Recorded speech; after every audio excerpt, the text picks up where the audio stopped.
Kingdom Come Deliverance 2 is a sequel that promises to refine its approach to historical role-playing, bringing in even a larger world, apparently it's double the size, deeper mechanics, and more immersive gameplay and storytelling. But does it truly deliver on its ambition and its promise, or is it weighed down by some of the same struggles that held back its predecessor from its full potential? Let's dive deep into Kingdom Come Deliverance 2 and find out. I will also be giving a spoiler warning later in the video before any possible spoilers, and there will be lots of sections to this video, and I'll try to put the timestamps for all the sections in the description, and I'll be going into what the game offers, and then the good, and then the bad.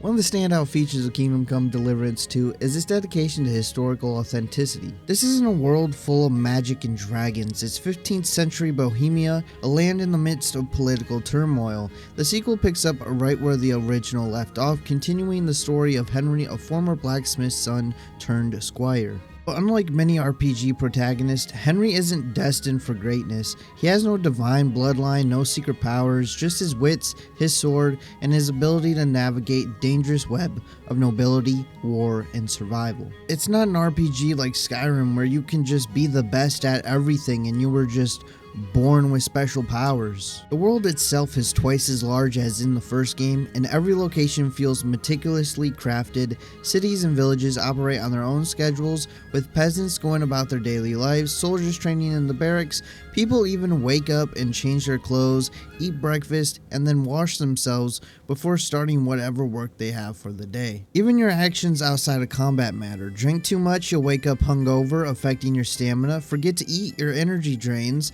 Neglect your hygiene, people will literally comment on how terrible you smell, you filthy pig. I mean, I can't even count the times where I was just walking and someone was like, my goodness, what is that smell? And I was just like, oh, I guess that must be me. I guess I'm the one that smells terrible that everyone's talking about. Even your appearance affects gameplay. If you're covered in blood and dirt, people will react differently with you being covered in blood and dirt than if you were just clean or you dress like a noble. Like, if you have blood on you, people could think you were more intimidating because you have someone's blood or even your blood all over your clothes, your armor, whatever it may be. If you're all clean and you dress like fancy and stuff, then suddenly people might treat you better than they normally will, and doors might open that once were shut. If you have armor on and then you're bloody, you could succeed at an intimidation skill check where you might not otherwise succeed. The developers clearly aimed for maximum immersion, and it shows for the most part.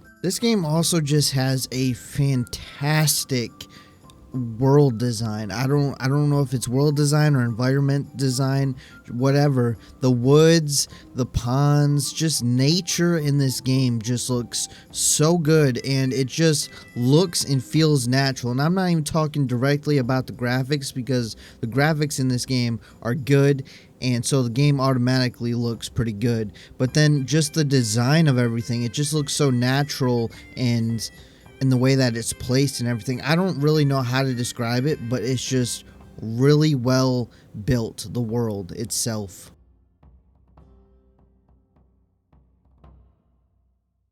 Kingdom Come Deliverance 2 is a game that has a slight learning curve compared to your normal RPG. Pretty much everything about this game is more time consuming, brutal, and unforgiving. Every skill that you have, whether it's swordsmanship, archery, sneaking, thieving, blacksmithing, horsemanship, unarmed combat, whatever it is, it must be earned through practice. You won't just be able to level up certain skills without using them, like in some other games where you can just level up and you can put a point into anything and become better at it. In this game, you'll have to live through experience. So if you want to become good at a certain skill and level it up, well, you have to practice that skill and actually do that thing, whatever that thing may be. So if you never use a certain skill, well, you'll never be really that great at doing that thing, whatever it may be. Most RPGs reduce crafting to a simple button press, select a recipe, hit craft, and instantly receive your item as long as you have the resources. But in Kingdom Come Deliverance 2, blacksmithing is a true process, requiring skill and precision to forge a weapon. You don't just gather materials and press a button, you'll have to heat the metal and make sure not to burn it, and then you'll have to pound on the metal with a hammer on both sides. You'll have to flip it over and try to pound the metal evenly so you'll get a good quality craft, because if you mess it up, the quality of the item that you're crafting will not be that good, and if you mess it up really bad, then you'll just waste the metal. Alchemy follows the same philosophy. Instead of selecting a potion from a menu and then instantly brewing it as long as you have the ingredients, you'll have to follow detailed recipes from your alchemy book. Every potion requires precise steps: placing ingredients on the shelf that you're going to use, boiling some wine, water, or oil, whatever it may be for that particular recipe that you're trying to make, crushing herbs in a mortar and pestle if they require crushing, and carefully timing each step to avoid ruining the mixture. You'll have to even pour the finished potion in a bottle at the end, or you might even have to put it in the diluter. I forgot what it's called, so I'm just going to call it the diluter. But you pour it in there, you dilute the potion, and then you pour it in the vial, the bottle, whatever it may be. And it's pretty cool. And depending on how well that you brew the potion, you could get a weak potion, a normal potion, or a strong potion. Or if you just messed it up really, really badly, you'll get no potion. Throughout the game, you'll also have to wash yourself and your clothes to get the dirt and blood off of you, as you could smell or just be really dirty and people will react to you differently. You can wash yourself and your clothes at a bathhouse completely for some coin. You can use a trough to clean yourself mostly, but your clothes will still stay dirty. You can then wash your clothes in a pond as long as you have enough soap. And unlike most RPGs where food is just a quick way to restore some health, here you must eat and sleep regularly to maintain Henry's well-being. But it's not just as simple as stuffing your face with whatever food that you might find. You'll need to watch your energy and nutrition levels carefully. Eating keeps you strong, but overeat and you'll suffer the consequences. And not all food is safe. Rotten or spoiled meats can give you food poisoning and slowly kill you, forcing you to be mindful of what you consume. Some foods will restore nutrition but drain your energy, meaning you'll have to balance your diet wisely, but food alone won't keep you going, as you also need sleep, as your energy will slowly drain as the day progresses. Henry will become slower, weaker, and less effective in combat if you ignore sleep for too long, and you'll struggle to fight, aim, or even run properly. You'll have to find a bed or a camp to rest and store your strength, which adds another layer of realism to the survival elements of the game. The game also has a different save system compared to a lot of other RPG games. In this game, you cannot quick save or really just save the game wherever you want at all times. For the most part, the game does autosave when hitting certain moments in the story and in quest, but those are the only time the game will save automatically. So if you want to make a save yourself, there are multiple ways. You can go to a bed that you own and sleep, which will save the game, or you can drink savior schnapps, which this whole system is one of the most debated mechanics in Kingdom Come Deliverance. It seems to always be talked about, and some players dislike the approach because you can't save whatever you want. If you want to save the game whenever you want, you will need a potion called Savior Schnapps, and you will have to drink that potion in order to save the game. And it basically acts like just, every other RPG where you would just do a quick save. It's not a quick save, but it's a permanent save. But I mean, it's like a quick save system compared to other games. But it's debated over because if you don't have any savior schnapps, then you can't save the game whenever you want. You'll have to find a bed to save the game, or just wait until it auto saves at some point when you're doing a quest or something. But if you're not doing a quest, you're not really ever, the game will never save if you're not doing a quest. So if you're just going out and about by yourself doing what you want and leveling up your skills or exploring, the chances are the game probably won't ever save. So you better make sure that you sleep in a bed and save, or drink a savior schnapps if you want to actually save your progress that you're making, just in case something happens or you die or something. The whole system is pretty much designed to make saving feel meaningful rather than letting you abuse quick saves to undo every little mistake that you might possibly make. The main reason some people dislike this system isn't because saving is difficult, because I find that you can actually get a lot of savior schnapps, and it really, saving in this game is not difficult. You just got to remember to save when you want to save.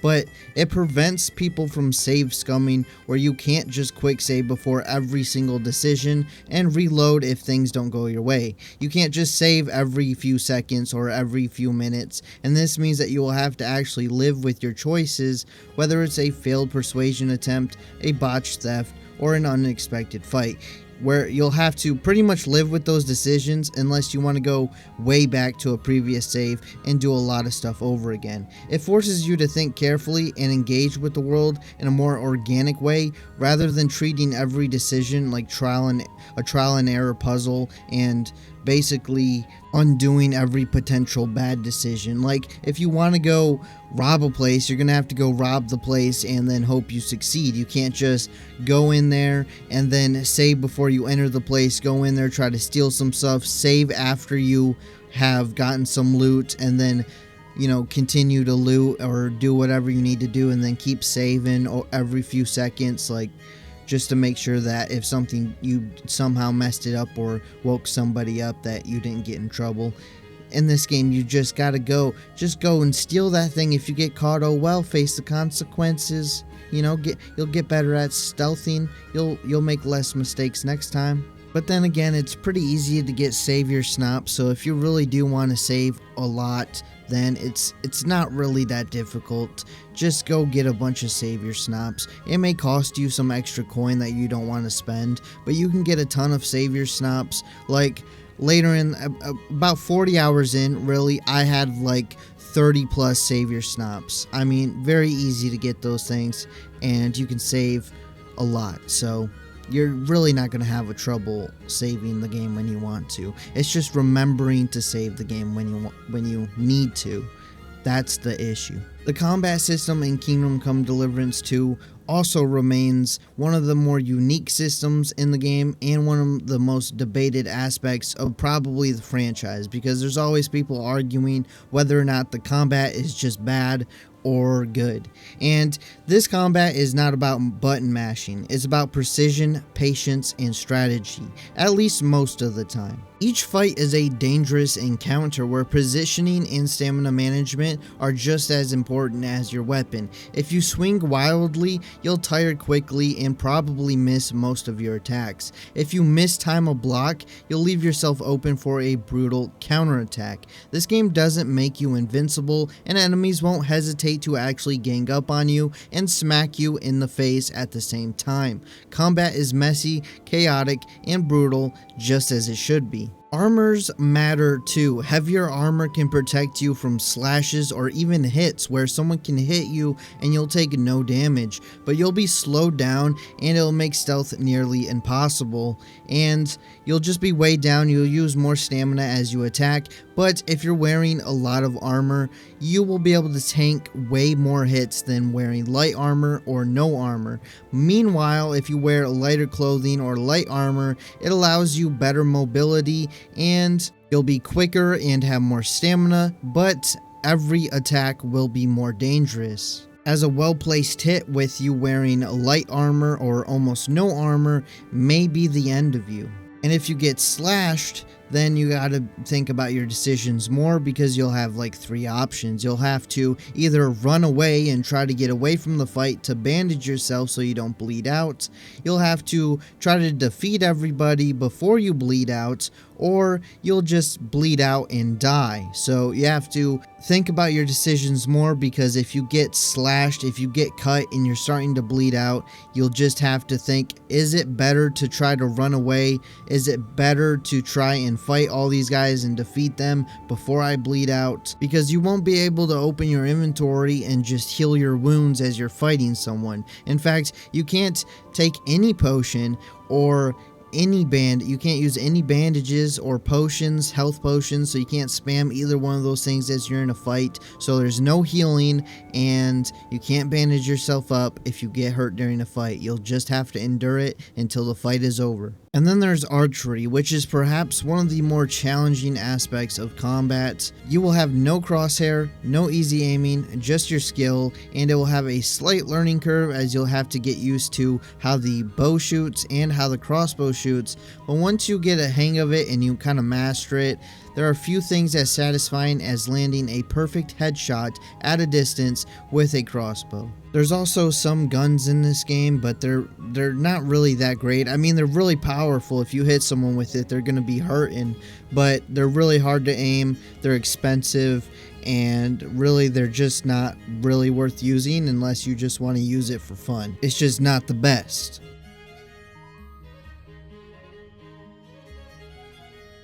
Kingdom Come Deliverance 2 picks up right where the first game left off, so I would recommend that you play the first game before you play the second game. But if you really don't want to play the first game, you can easily dive into the second game without having to worry much about playing the first game, as there are flashbacks to show you some of the things that happened in the first game if you really don't want to play the first game for some reason. Henry, who was once a simple blacksmith's son, is now entrenched in the bloody chaos of 15th century Bohemia. He has fought, suffered, and lost everything in his quest for justice, but his journey is far from over. Henry, now serving under Sir Radzik, seeks not only to fulfill his duty, but to avenge the murder of his parents, who were slaughtered during the attack on Skalitz. His journey leads him deeper into the political turmoil and power struggles of the time, where he must navigate between warring factions, noble houses, and the ever-present threat of betrayal. As Henry grows from a mere apprentice into a hardened warrior once again, his choices will determine his place in the world.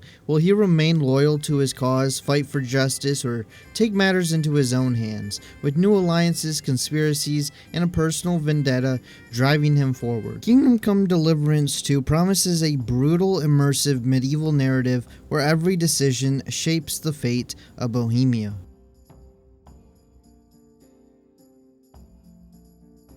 One of my absolute favorite things about Kingdom Come Deliverance 2 is how incredibly well designed the world is. It's not just about how the game looks, it's the way the world feels. The environments are incredibly immersive, and the world feels lived in and realistic. The story is mostly good in my opinion. It kept my interest, and I will say that there's some interesting characters like Aziska, but I will say that Hans is still as annoying as ever, in my opinion, of course.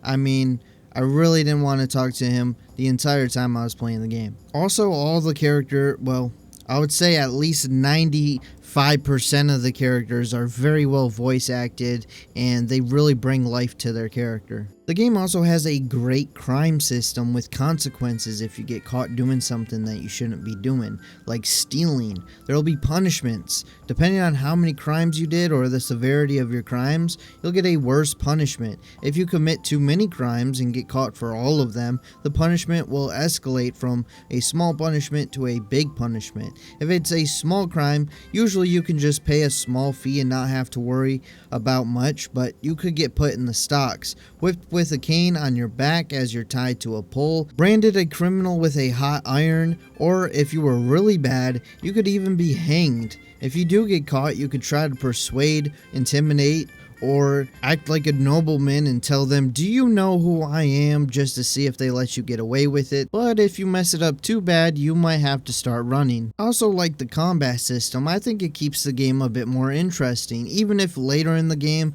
the combat becomes a little bit easy and leveling your skills a bit and learning Master Strike. But I found the combat fun whether it's sword fighting or fist fighting. The game also has a good level up and skill system where the more you level up a certain skill, the better you get at it. And if you become a master at a certain skill, you can actually get all the perks for that skill, which is a good sense of progression. But our stuff's Now less let's get into broken the now. bad, but before we Alright, do let's go that, check I do out want the to give grave- a the grave spoiler digger warning and for the next see part what's up going on. ahead, because in the bad I will be talking about certain story sections, characters, and quests, and so on. One of the first things, and I think it's one of the biggest things for me that I ran into, is the bugs and crashes. I've encountered what seems like every possible bug or glitch this game has. I know there are others that apparently haven't run into many themselves, but I have run into a ton, even some that are game breaking. For example, the biggest bug I ran into was in a quest called Speak to the Devil, which is later in the game on the second map, and in that quest you're trying to save the dry devil, and he is in the back of a cart and you ambush the cart. Well, once you get into dialogue, if you go and you choose certain options, you'll end up fighting a lot of guys, which is a tough fight since you'll end up fighting like 5 or 6 guys by yourself because everyone else gets smacked, including the 2 characters which can't die. They're on your side, but they will get knocked out. Well, anyways, after you manage to take out all the guys, there's actually a high chance that in the game it will break. If Ziska and the other guy get knocked out, they will just sometimes refuse to move or even speak to you, so you can't proceed in the quest even after taking out 5 or 6 guys by yourself, which is a tough fight. Well, sometimes it can be a tough fight. You can actually make the fight really easy, but it can either be really challenging or just really easy if you try to either cheese it or glitch it. Either way, I had to redo the fight many times before the quest finally didn't break and I was able to talk to them and proceed after taking out all of the guys. All of the enemies, that is. And it seems to happen quite a bit actually, so if you encounter that, you'll just have to either change your decisions and do it a different way, or you'll just have to keep taking out all the guys and winning that fight until the game finally decides that it's not going to break. Other glitches and bugs I encountered are not game breaking. Some of them include characters walking into each other, characters standing inside horses, horses facing the wrong direction on wagons or glitched into each other, mouths not moving when someone is speaking, people refusing to speak to me when it says they're supposed to give me a quest, multiple people blocking doorways by standing in each other and never moving, cutscenes having a solid black background, the screen flashing every time the camera angle changes, people sitting down but hovering over their seat, and many more.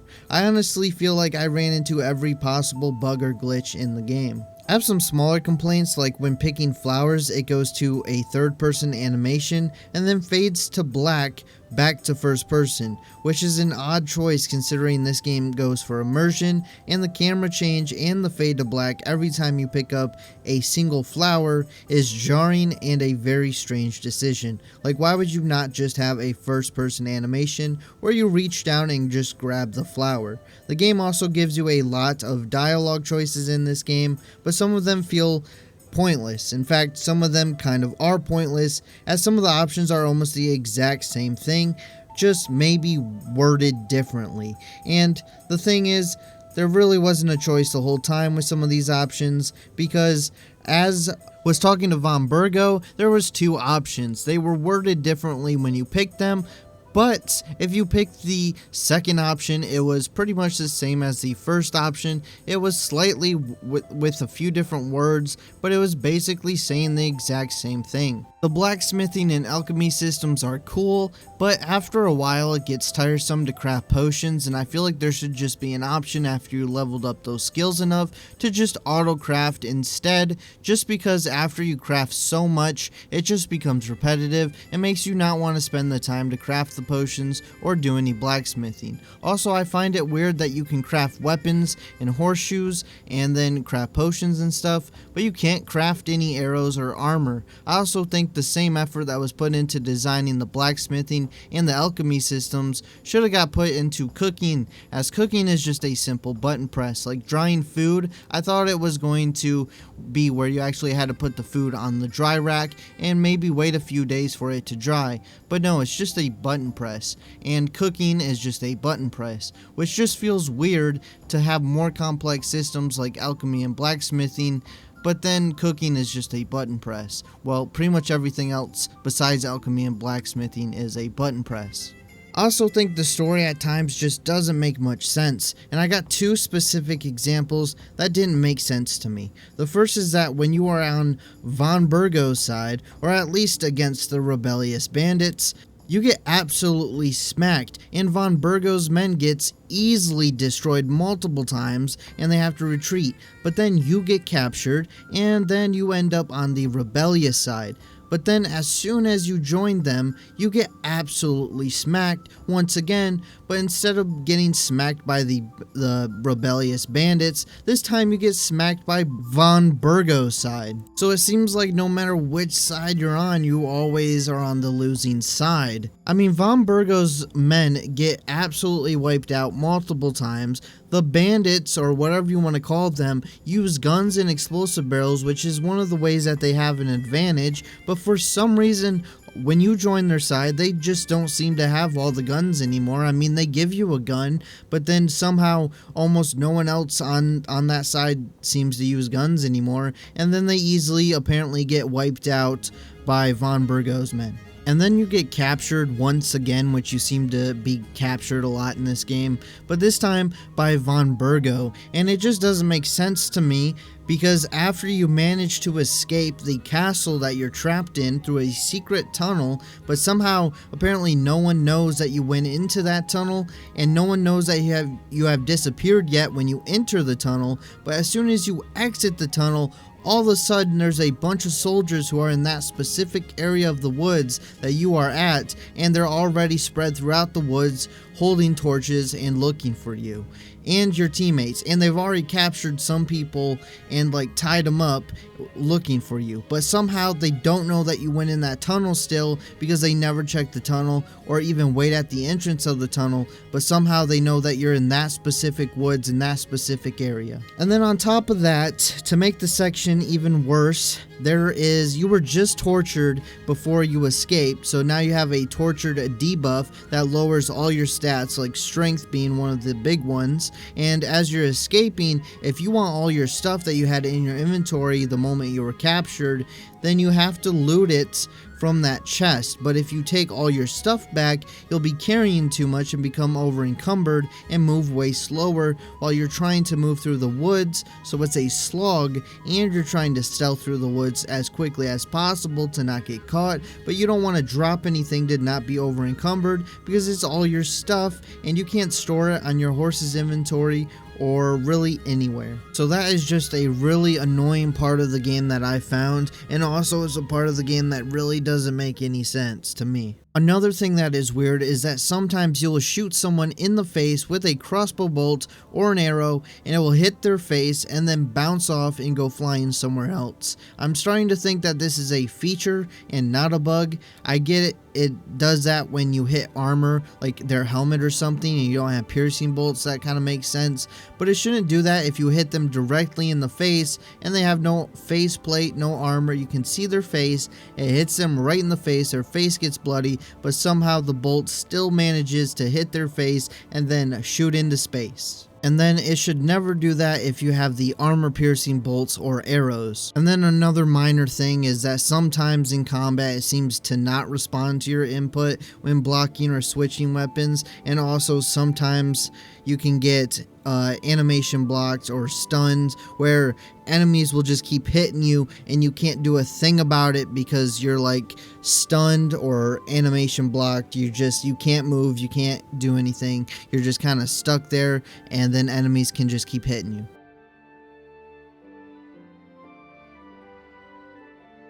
Kingdom Come Deliverance 2 offers a lot for players, blending an engaging, rich story with a vast medieval sandbox. For those seeking an immersive narrative, the game delivers a compelling tale of survival, politics, and personal growth. It also gives players the freedom to choose their own path in a way, in a meticulously crafted world where your actions can matter. Sometimes they don't, but sometimes they do. Whether you're focused on advancing the plot or simply exploring Bohemia and just doing what you want to do, the game offers the perfect mix of structured storytelling and open world exploration, ensuring there's always something there for everyone. There's a lot of content here in this game, and especially if you're someone who likes story games, like long story games, you'll probably enjoy this game as it has a pretty long story. Anyways, that's going to be it for this video. I know it was quite a longer one than usual, but if you made it this far, I really do appreciate it. If you enjoyed it, make sure to hit that like button. Leave a comment below, tell me what you think about Kingdom Come Deliverance 2 in this video.